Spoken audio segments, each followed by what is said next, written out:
Vous êtes sur France 24 et vous avez raison. Bienvenue dans votre journal de l'Afrique. À la une ce soir, ce coup de filet majeur en Afrique du Sud contre un réseau pédopornographique.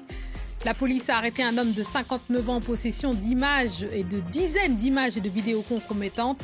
Cette interpellation s'inscrit dans le cadre d'une vaste opération internationale menée depuis plusieurs années avec les autorités américaines pour démanteler les réseaux de pédocriminalité à l'échelle mondiale. 30 morts, 270 blessés et 1200 arrestations en Angola après plusieurs jours de manifestations contre la hausse du prix du carburant. Le calme revient peu à peu, mais la colère est encore vive dans un pays marqué par la pauvreté malgré ses richesses pétrolières. Nous ferons le point dans ce journal. Et notre focus de ce dimanche soir s'intéresse aux armées ouest-africaines en première ligne face aux menaces djihadistes et à la montée des tensions régionales. Mais derrière les discours de souveraineté, elles doivent composer avec des moyens limités, une dépendance accrue aux partenaires extérieurs et des problèmes structurels. Comment renforcer ces forces armées sans fragiliser davantage les États ? Décryptage avec Jonathan Guiffard, chercheur associé à l'Institut français de géopolitique depuis Londres. On ouvre ce journal par l'Afrique du Sud où les autorités luttent contre les réseaux pédophiles qui diffusent des images sur Internet pédopornographiques. Une personne a été arrêtée, l'homme était âgé de 59 ans. Il a été arrêté mercredi en possession de 15 armes à feu et des milliers d'images pédopornographiques. Il serait partie prenante d'un vaste réseau diffusant des images sur tout le continent africain. Notre correspondante Caroline Dumais nous en dit plus. On a appris cette semaine l'arrestation d'un homme de 59 ans à son domicile à Standerton, dans l'est du pays. On a retrouvé chez lui 56 000 photos, vidéos, images à caractère pornographique impliquant des enfants. Selon la police sud-africaine, cette arrestation est dans le cadre d'une vaste opération qui existe déjà depuis 2023 et qui s'appelle Opération Bad Vibes, sale ambiance.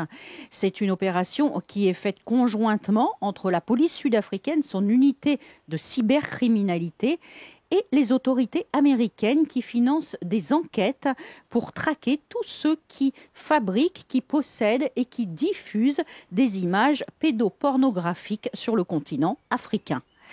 Alors, dans le cadre de cette enquête, 16 personnes ont déjà été arrêtées. La police n'a pas précisé s'il y aura d'autres arrestations.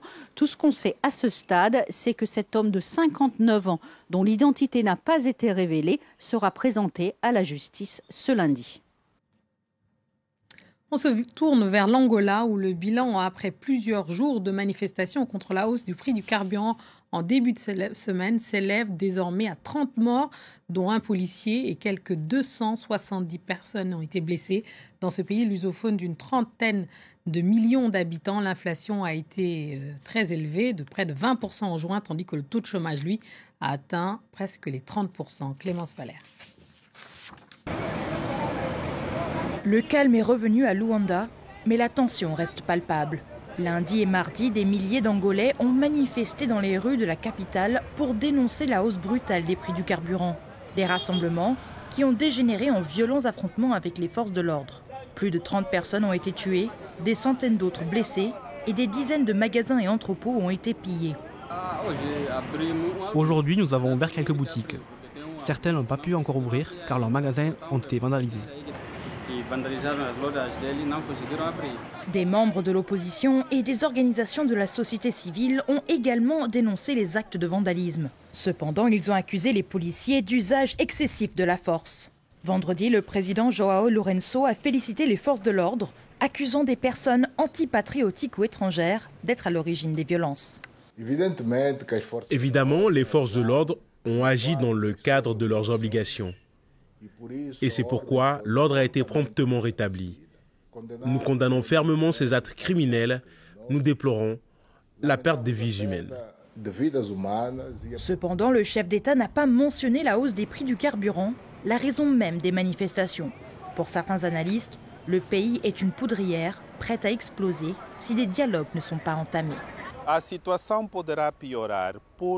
La situation pourrait empirer car le président fait la sourde oreille et adopte une attitude belliqueuse envers son propre peuple.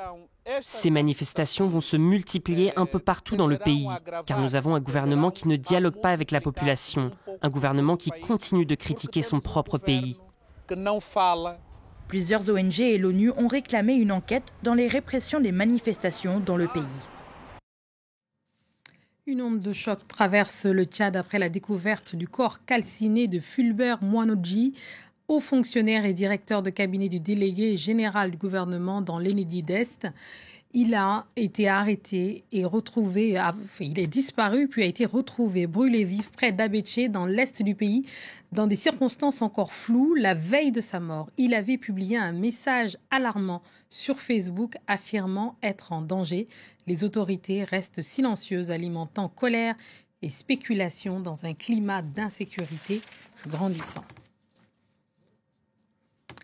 On passe à présent à notre focus du dimanche soir qui s'intéresse ce soir aux armées africaines. Manque de capacité aérienne, morale en berne, coopération régionale limitée, les défis sont immenses et les nouveaux acteurs comme la Russie, la Turquie tentent de combler le vide laissé par les partenaires occidentaux. Quelle stratégie pour l'Afrique de l'Ouest dans ce contexte? Nous faisons le point avec Jonathan Guiffard, chercheur associé à l'Institut français de géopolitique et expert associé à l'Institut Montaigne. En direct depuis Londres, Jonathan Guiffard, merci d'être avec nous, de nous rejoindre sur le JTA. Dites-nous, quel constat global peut-on d'abord dresser de la situation sécuritaire en Afrique de l'Ouest aujourd'hui entre les pays du Sahel en guerre et les pays côtiers qui, eux, renforcent leurs dispositifs préventivement? Alors, tout d'abord, merci de votre invitation. Ce qu'on peut dire de la situation sécuritaire, c'est qu'effectivement, la situation se dégrade au Sahel, dans les pays de l'AES, Mali, Burkina Faso, Niger. Elle commence à toucher aussi, les combats commencent à toucher le Bénin, le Togo depuis déjà plusieurs mois. Et vous avez, comme vous l'avez dit, des pays comme le Sénégal, la Côte d'Ivoire, le Ghana qui se préparent à une éventuelle offensive, peut-être pas demain, mais dans peut-être les mois ou années à venir par les djihadistes. Donc on a une situation relativement dégradée dans la région. Et quelles sont pour vous les faiblesses structurelles peut-être des armées ouest-africaines, en particulier en matière de commandement et de capacité aérienne? Et pourquoi ces lacunes persistent-elles malgré la formation des données par certaines armées occidentales? Alors, vous avez effectivement un premier problème assez majeur qui est la couverture aérienne. Depuis le départ de la France, par exemple, du Sahel, l'espace aérien est redevenu libre, entre guillemets, d'accès et permet aux djihadistes de mener beaucoup plus facilement des attaques contre les armées nationales. Les armées nationales, au Mali, au Burkina Faso, au Niger, manquent de moyens. Elles manquent d'hélicoptères, elles manquent d'avions, elles manquent de drones, elles ont un problème capacitaire pour pouvoir répondre à cet enjeu-là. Et les nouveaux partenaires que sont la Russie, bien entendu, mais vous l'avez dit aussi, la Turquie et même parfois la Chine dans cette région, apportent des capacités relativement limitées en la matière et donc ne permettent pas de combler ce vide. Après, vous avez un problème de commandement, comme vous avez dit, qui est un problème plus général de chaîne de commandement et de morale. Les forces armées ont énormément de problèmes. Elles ont des attaques qui sont qui font des bilans effroyables. Et face à cette situation, c'est assez difficile de tenir la ligne quand vous avez un commandement défaillant. Mais comment évoluent les partenariats extérieurs? Vous avez parlé de la Chine, de la Russie et de la Turquie. Est-ce qu'elles prennent vraiment le relais de la France, de l'Union européenne ou des États-Unis? Ou s'agit-il de solutions partielles? Non, il s'agit pleinement de solutions partielles. Quand la France était au Sahel, elle était engagée avec son armée, avec son propre dispositif, à mener des opérations avec ses partenaires et avec l'ensemble de ses capacités. La France part. Vous avez la Russie, par exemple, mais qui arrive avec des capacités limitées, des mercenaires, des conseillers, de l'équipement, des armes très clairement, mais pas suffisamment et ne mène pas suffisamment d'opérations par elle-même. Donc vous avez quand même une situation qui a changé de ce point de vue-là. La Turquie, elle arrive, elle vend de l'équipement, elle vend des drones notamment, qui commencent un peu à changer ici ou là la situation, mais qui restent assez limitées et en nombre et dans leur usage. La Chine a toujours mené, on va dire, une coopération liée à la fois à l'équipement et à l'exercice, les exercices conjoints par exemple, mais pas nécessairement au Sahel, plutôt avec des pays dont elle a l'habitude de travailler, comme par exemple la Tanzanie ou le Nigeria. On vous a entendu sur l'équipement.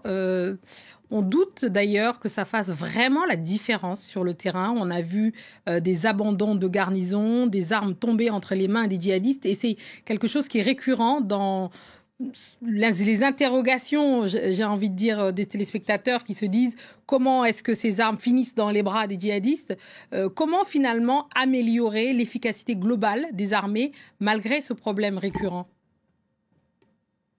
Mais vous le dites vous-même, effectivement, ce problème, en fait, l'équipement est un problème parce que beaucoup d'armes ont été récupérées par les djihadistes. Donc, il faut renouveler ces équipements, c'est une première chose, mais ce n'est pas suffisant. Et en réalité, quand vous faites face à une attaque djihadiste très coordonnée à 5 heures du matin, les armes ne suffisent pas. C'est d'abord un problème de commandement.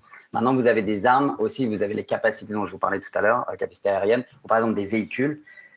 Ils ne sont pas en nombre suffisant actuellement au Sahel. Et donc, vous avez vraiment ce triple sujet qui est un sujet d'un côté d'équipement, un sujet de formation, parce qu'il y a beaucoup de gens qui sont décédés dans les armées nationales, par exemple sahéliennes, et qu'il faut renouveler, donc il faut former. Et vous avez aussi ce problème de confiance qui est dû à l'existence ou non d'un partenariat. Les soldats se battent pour leur vie, tout bêtement. Et donc, s'ils n'ont pas confiance dans la capacité à tenir face à l'adversaire, ils ne peuvent pas évoluer. C'est pour ça que ça, c'est des leçons que les pays autour du Sahel apprennent avec des partenaires, que ce soit des partenaires européens, occidentaux, ou avec d'autres partenaires comme la Turquie ou les Émirats arabes unis. Au-delà du volet militaire, quelles sont les conséquences politiques de cette militarisation croissante avec des armées, par ailleurs, de plus en plus présentes, à la fois dans l'espace public et parfois même au pouvoir, on l'a vu dans le Sahel? Oui, tout à fait. Je pense que c'est même une tendance assez inquiétante de manière générale. Il y a un retour des militaires au pouvoir dans beaucoup de pays. En Afrique de l'Ouest, on l'a vu, bien sûr, en AES, mais pas seulement. Vous le voyez au Tchad, vous le voyez en Guinée, dans beaucoup d'endroits du continent. Bien entendu, face à cette situation sécuritaire, les gens ont naturellement confiance dans les militaires, d'autant qu'il y a, vous l'avez vu et vous l'avez dit, un moment souverainiste, un moment de volonté de retrouver de la dignité politique, de l'autonomie, et donc les militaires incarnent cette tendance. Le problème, c'est que les militaires ne font pas de la politique initialement, et le problème de militaires qui font de la politique, c'est qu'ils font plus vraiment leur métier, qui est de combattre et de défendre les populations. Et il y a un mélange des genres qui s'opère, et je pense que c'est une tendance à observer. Merci beaucoup, Jonathan Guiffard, pour ce décryptage. Merci beaucoup. Et de deux pour les pays organisateurs du Chan qui a lieu pour la première fois en Afrique de l'Est, au Kenya, en Tanzanie et en Ouganda. On vous en parlait ici même hier, ce samedi. Après la victoire de la Tanzanie hier soir, lors du match inaugural contre le Burkina Faso, le Kenya s'est imposé contre la République démocratique du Congo. Bastien Renouille a assisté à la rencontre. Quelle ambiance ce dimanche à Nairobi pour le premier match de l'histoire du Kenya dans le Chan, mais aussi premier match dans une compétition officielle à domicile. Alors beaucoup d'ambiance ici malgré le fait que certaines places soient restées vides dans le stade, ce qui demeure un mystère puisque 100% des tickets avaient été vendus en moins de 48 heures. Mais ça n'a pas empêché les supporters de faire la fête tout au long de la rencontre ici à Nairobi. Écoutez-les. Je suis super content, c'est la première fois que le Kenya accueille le Chan. Ce que je peux vous dire, c'est que nous sommes tellement contents. Bien plus que l'on peut le concevoir. On va gagner le Chan. C'est tout ce que je peux vous dire. On va la gagner. La coupe reste au Kenya à la maison. Je m'attends à une victoire du Kenya aujourd'hui, des Harambee Stars. Nous, les Kenyans, sommes très fiers de notre équipe. Nous les soutenons à 100%. Et ce soutien a réussi au Kenya puisqu'il a ouvert le score en premier juste avant la mi-temps, après une première mi-temps plutôt équilibrée entre les deux équipes. Et finalement, c'est le Kenya qui l'a emporté à la surprise générale, puisque le Congo était favori, qui a déjà remporté 2 fois l'épreuve. Alors, première épreuve réussie pour le Kenya en termes sportifs et en termes d'organisation. Ce sera lundi au tour de l'Ouganda de jouer son premier match à domicile contre l'Algérie. Là, le stade ne sera probablement pas rempli puisque tous les tickets n'ont pas été vendus. Mais les Ougandais préviennent qu'eux aussi comptent bien faire la fête à domicile. Allez, c'est la fin de cette édition. Restez avec nous car l'actualité continue sur France 24. Merci.